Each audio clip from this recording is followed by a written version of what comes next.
Study history. Ghana was ahead of China. Ghana was ahead of Singapore. We had independence 1957. Singapore had independence 1960. We were ahead of them. Who was it? South Korea, they have a national vision. Finland, what is the national vision of Ghana?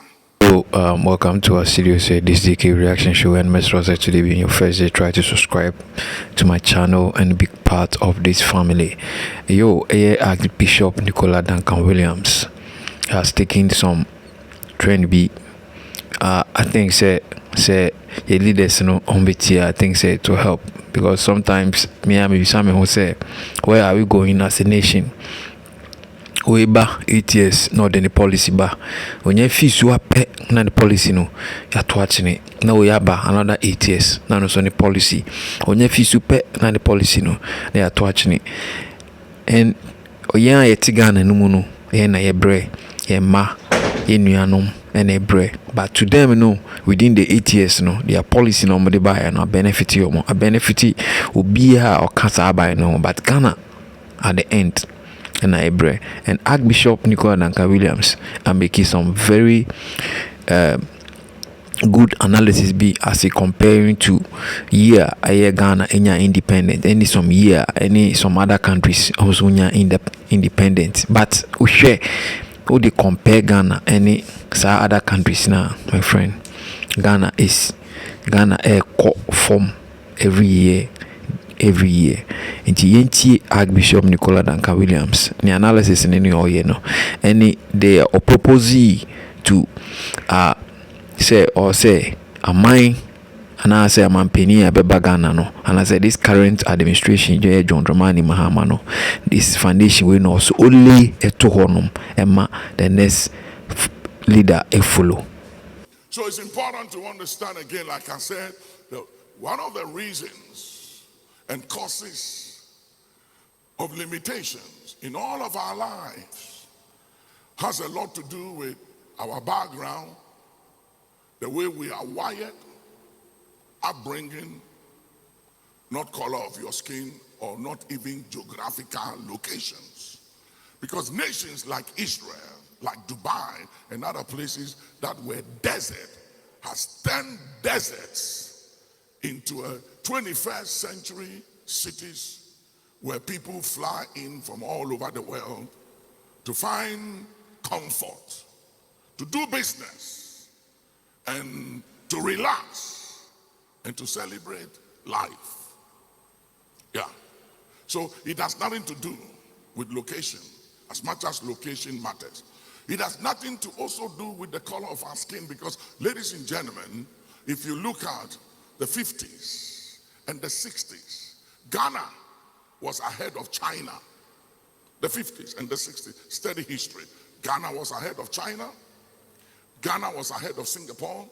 We had independence 1957. Singapore had independence 1960. We were ahead of them. We were ahead of Malaysia. We all had independence the same year, 57, Malaysia. I've been to Malaysia, I've been to Kuala Lumpur several times. It's amazing the development, the progress they've made, and they still make. Malaysia, we were ahead of Malaysia. We were ahead of South Korea. Ghana, why has the goal turned dark? Why have we retrogressed? Simple things. Lack of selfless leaders. Lack of visionary leaders.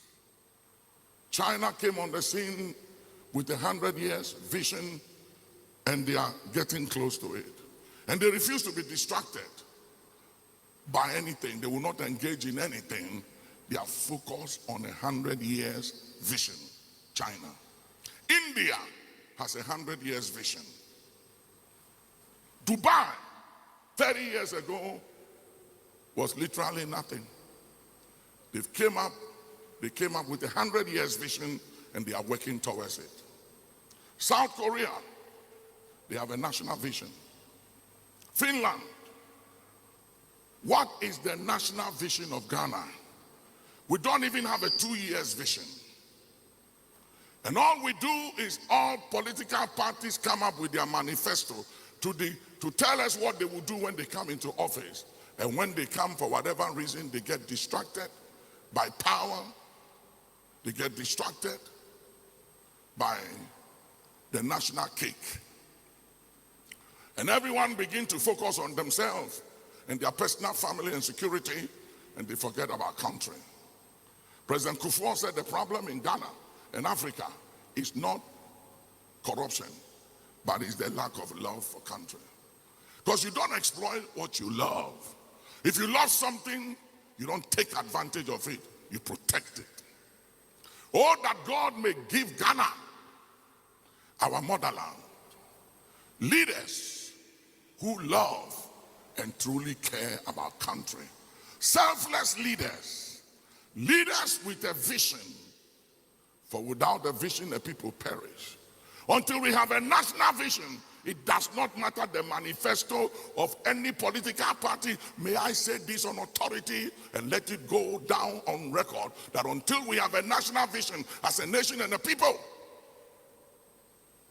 written in our constitution, that all parties and all stakeholders are compelled to follow nothing but that national vision. That whoever comes to office is compelled by constitution to execute nothing but that national vision. And everyone has no manifesto or vision except the national vision for the next 25 or 50 years. Until we have a national vision, may I announce to you that all the school fees you are paying, sending your children to the best of school and everything, is all sinking sand.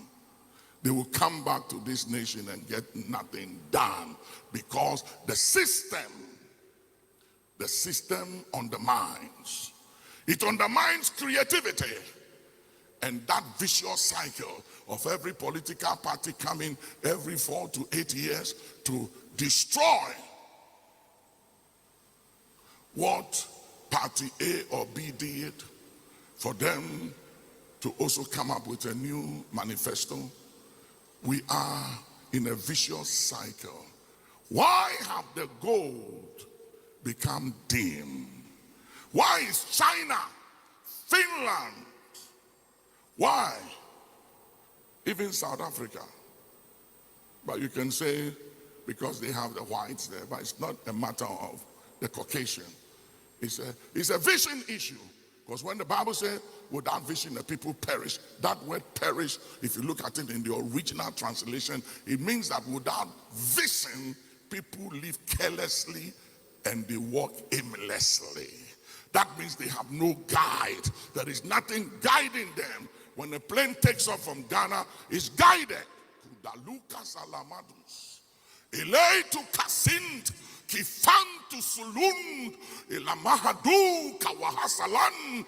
Elei kum makasalin. Kefalada kuse. What guides this nation? What guides our leaders? What guides us as a people and a church? Where do we go from here? Mokusaland. Melikutum kusalaha. Ye to Kalahasa. Ask our children, what is the national vision of Ghana? They don't know it. And ask yourself, what is the vision of this country? We don't have one. Today, I submit to you, it's time for the limits to break. Put your hands together. If you agree with me, stand on your feet, clap your hands, and sit down. Just stand on your feet, clap your hands, shout, break the limits, and sit down.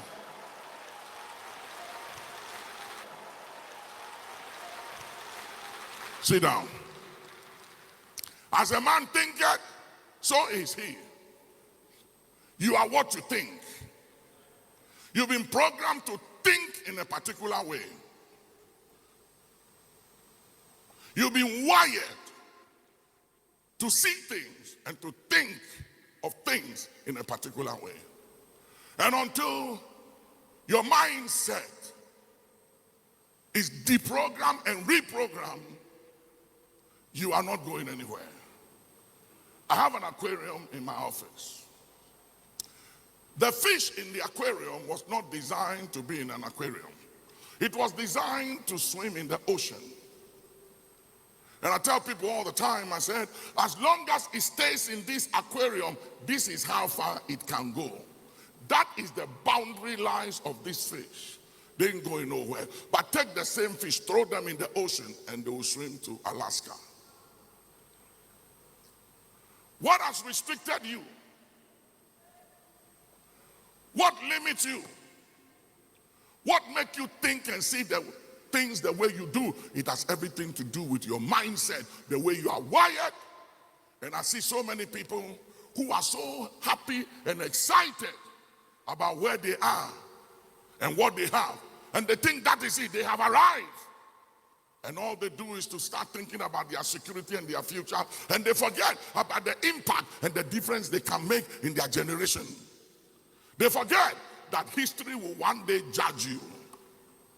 And when history is judging you, it will not talk about what you did for your wife, your husband, or your kids. It will talk about the difference you made in the life of others. There are people with great potentials to change the course of history, to make a difference in their day, but so many will go to their graves with potentials and with greatness because they were self-centered.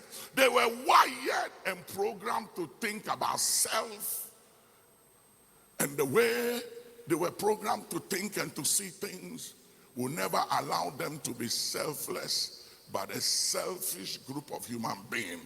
They marry and they are a selfish husband, a selfish wife, give birth to children that are selfish, husband selfish, wife selfish, everybody selfish, a selfish society and citizen. Nothing is done with those kind of people. But give me a selfless man and a selfless woman. Oh, that God, in our day and in our lifetime will raise out selfless leaders, visionary fathers and visionary and selfless fathers and mothers, determined